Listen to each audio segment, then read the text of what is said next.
রাজার ঘরে ছোট রানী এলো পদ্মাবতী, রানী পদ্মাবতী। রাজার আরো 6টি রানীর ছিল না সন্তান, পদ্মাবতীর কোলালোতে মিলল সমাধান। বছর যেতে জন্ম নিল 7 ছেলে 1 মেয়ে, হয় খুশির আকাশ হঠাৎ কালো মেঘে গেল ছেয়ে। হিংসেতে যায় জ্বলে পুড়ে বাকি 6টি রানী, যুক্তি করে ঘটায় ওরা 7 কুমারের হানি। সুযোগ মতো 7 ছেলেকে মাটিতে দেয় পুঁতে, বাঁচে একা পারুল, ওরা পায় না তাকে ছুতে। ধাইমা বাঁচায় সেই মেয়েকে বড় করে তোলে, 7 ভাইকে পায় যে পারুল 7টে চাপা ফুলে।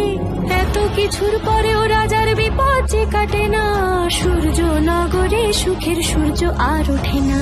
হিংসা বিবাদ বিচ্ছেদ আর প্রেমের কাহিনীতে পারুল বোন কি পারবে 7 ভাই চম্পাকে জাগাতে।